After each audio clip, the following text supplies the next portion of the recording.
नमस्कार दोस्तों, welcome back to my channel high classes. दोस्तों आज हम देखेंगे क्लास 10 सोशल साइंस का चैप्टर 1 हिस्ट्री का most important chapter the rise of nationalism Europe का वेरी इंपॉर्टेंट सब्जेक्टिव क्वेश्चन। ठीक है दोस्तों, ये वीडियो आप ही के डिमांड पर था कि सर इस चैनल पे आप इंग्लिश मीडियम पे भी कुछ वीडियो लाइए, ठीक है, एसएसटी का। तो दोस्तों मैं आप लोगों के डिमांड को पूरा कर रहा हूँ और आज के बाद ठीक है इस चैनल पे इंग्लिश का भी, इंग्लिश मीडियम का भी ठीक है वीडियो आएगा। हिंदी तो आएगा ही आएगा, लेकिन इंग्लिश मीडियम का वीडियो साथ साथ में आएगा। ठीक है, अगर आप इस चैनल को सपोर्ट करते हो, कंटेंट को पसंद करते हो, तो निश्चित रूप से आगे भी अच्छे वीडियो आएंगे इंग्लिश मीडियम के लिए। ठीक है, चलिए स्टार्ट करते हैं हम लोग।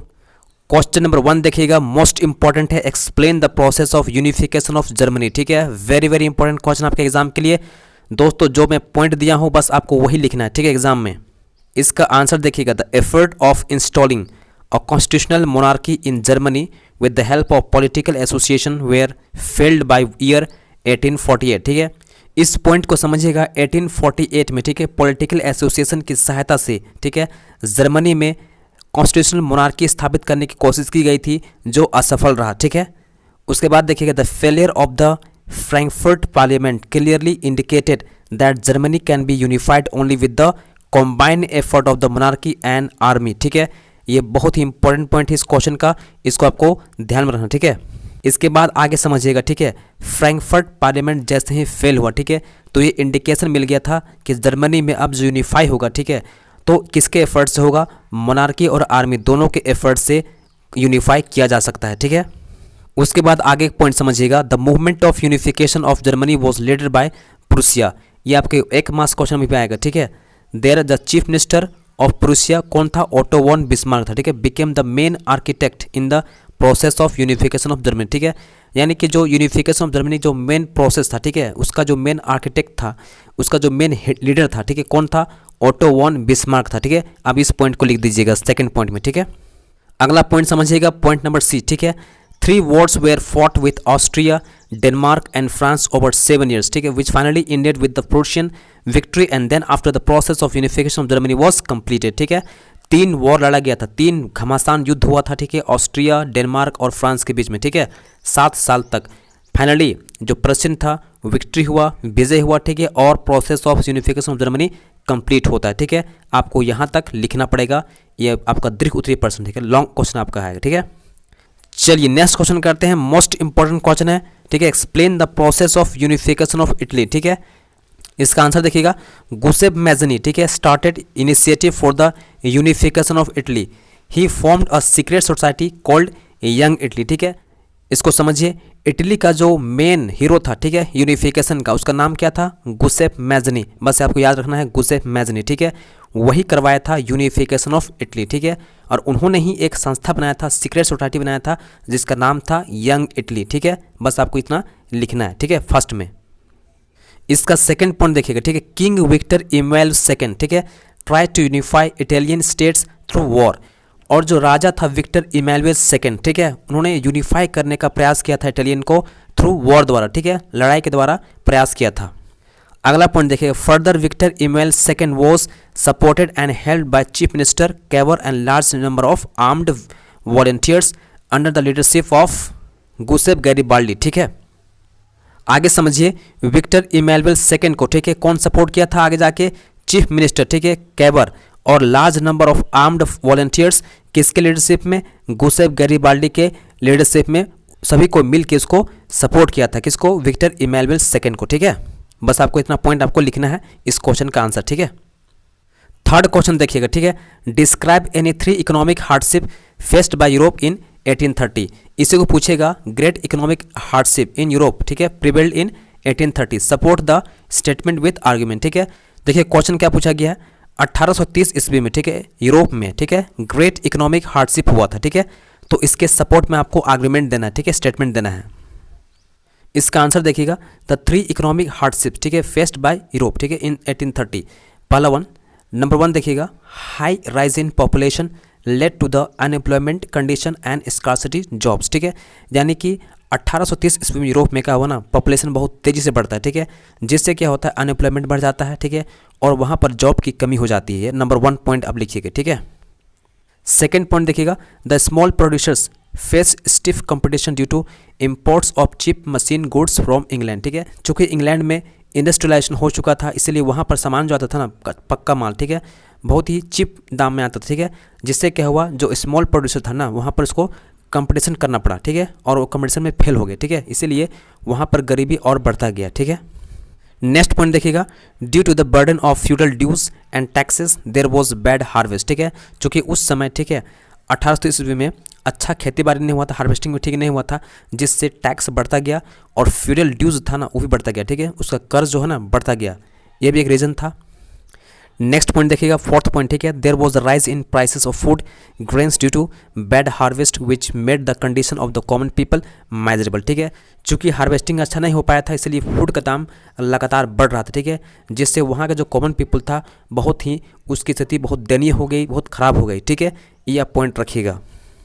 नेक्स्ट क्वेश्चन देखिएगा, मोस्ट इंपॉर्टेंट, ठीक है, व्हाट वेर जैकोबियन क्लब्स, ठीक है, how did their activities and campaigns help to spread the idea of nationalism abroad, ठीक है, एक्सप्लेन करना, ठीक है। इसका आंसर देखिएगा, the political clubs in Europe, ठीक है, formed by the educated middle class for the replacement of autocratic regimes by democratic government called the Jacobian club, ठीक है। मोस्ट इंपॉर्टेंट है, याद रखिएगा, ठीक है। मतलब यूरोप में जो पॉलिटिकल क्लब था, ठीक है, जो पढ़ा लिखा जो मिडिल क्लास फैमिली था उन लोग, ठीक है, ऑटोक्रेटिक रिजीम को हटाकर, ठीक है, डेमोक्रेटिक गवर्नमेंट स्थापित करने के लिए एक क्लब बनाया था जिसका नाम रखा गया जैकोबियन क्लब, ठीक है। Their activities and campaigns help to spread the idea of nationalism abroad in following ways, ठीक है। और उनका जो एक्टिविटीज़ था, उनका जो कैंपेन था, वो हेल्प किया लोगों को दूर दूर तक, ठीक है, मैसेज भेजने के लिए नेशनलिज्म का, ठीक है। पॉइंट नंबर 1 लिखिएगा, द फ्रेंच आर्मीज, ठीक है, were able to move into Holland, Belgium and Switzerland, ठीक है। अर्थात जैकोबियन क्लब के स्थापना के साथ ही फ्रेंच आर्मी के लिए आसान हो गया मूव करना हॉलैंड में, बेल्जियम में और स्विट्जरलैंड में, ठीक है। नेक्स्ट पॉइंट लिखिएगा, the French armies were able to spread the ideas of nationalism in other countries for world after the outbreak of the revolutionary war, ठीक है। और फ्रेंच आर्मी को ये भी फायदा हो गया कि अब अपना जो मैसेज था नेशनलिज्म का, ठीक है, पूरे वर्ल्ड तक, ठीक है, पूरे वर्ल्ड तक उसको मैसेज को पहुंचाना उसके लिए बहुत ही आसान हो चुका था, ठीक है। अगला सवाल देखिएगा, describe the events of French revolution which had influence the people belonging to the other parts of the Europe, ठीक है। इसका आंसर लिखिएगा, the events of French revolution which had influenced the people belonging to other parts of Europe were, number 1 देखिएगा, Jacobian clubs were set up by the students and the member of educated middle class after the news of French revolutionary which affected the French army, ठीक है। Most important point है, इसको छोड़िए मत, ठीक है, लिखना आपको है। उसके बाद सेकंड पॉइंट लिखिएगा, द आइडिया ऑफ नेशनलिज्म, ठीक है, was spread abroad by French army, the Napoleon code was introduce in the year 1804 which abolished privilege and upholded equality, ठीक है। ये भी आपके लिए मोस्ट इंपॉर्टेंट पॉइंट है जिसको आपको आंसर राइटिंग में मेंशन करना जरूरी है, ठीक है।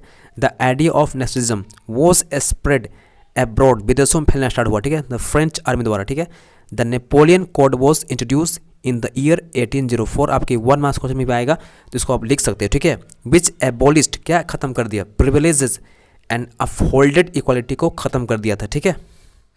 अगला सवाल देखिएगा, explain any 3 feature of the nation state, ठीक है, that emerged in Europe in the 20th century, ठीक है। इसका आंसर देखिएगा, the 3 features of the nation state that emerged in Europe in the 20th century were, number 1 देखिएगा, there were intense rivalry, ठीक है, intense rivalry among the nation due to the expansion of trade and colonies, ठीक है।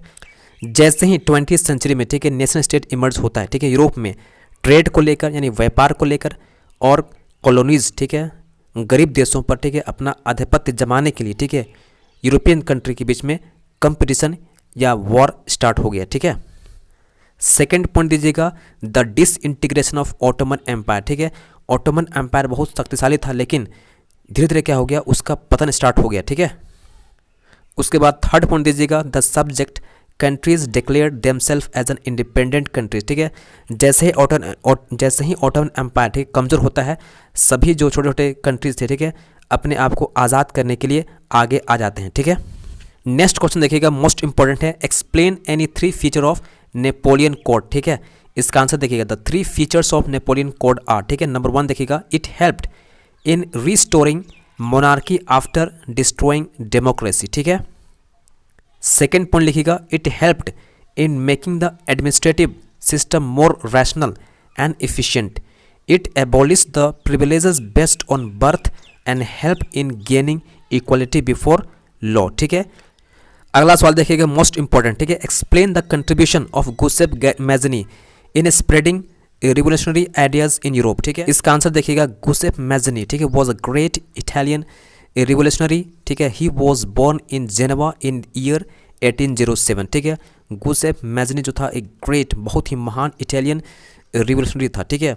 वो पैदा हुआ था Geneva में 1807 में। अब यहाँ पर मैं जो पॉइंट लिखा हूँ आपको आंसर राइटिंग में वही लिखना है, ठीक है। He joined a secret society of the Carbonari. He was sent to jail in the year 1831 because he was involve in a revolution in Liguria, ठीक है। गुसेप मैजनी एक सीक्रेट सोसाइटी को ज्वाइन करता है कार्बोनरी में, ठीक है, जिससे इसको जेल भेज दिया जाता है, ठीक है, 1831 में, क्योंकि वह इन्वॉल्व था रिवोल्यूशन ऑफ लिगोरिया में, ठीक है। अगला पॉइंट लिखिएगा, 2 underground societies were founded under him, named the Young Italy in Marseilles and Young Europe in Bern, ठीक है। According to Mazzini the God had initiated the nation to be the natural units of mankind, ठीक है। बहुत 2 underground societies बनाया गया था Mazzini द्वारा, ठीक है। एक यंग इटली, ठीक है, मार्सिलिस में, और एक और था यंग यूरोप, ठीक है, बर्न में। मैजनी के अनुसार जो विश्व है, ठीक है, नेशन को इंटेंड किया है, ठीक है, और सभी के लिए है, ठीक है, सभी मैनकाइंड के लिए बनाया गया है। Therefore, Italy could not continue to be patchwork of the small and fragmented states and kingdoms. The conservatives were frightened with the Mazzini's opposition to the monarchy system and his vision for the democracy, ठीक है। Mazzini का जो vision था democracy को लाना और monarchy को ख़त्म करना, ठीक है, इसी थॉट की वजह से, ठीक है, जो कंजर्वेटिव लोग थे, ठीक है, काफ़ी भयभीत हो गए थे, काफ़ी डर गए थे गुसेप मैजनी से, ठीक है दोस्तों। तो दोस्तों अगर आप लोग सपोर्ट करोगे इस वीडियो को तो आगे भी इसी प्रकार से इंपॉर्टेंट वीडियोस आपको मिलेगा, ठीक है, इंग्लिश मीडियम में भी। चलिए मिलते हैं नेक्स्ट वीडियो में। धन्यवाद, जय हिंद।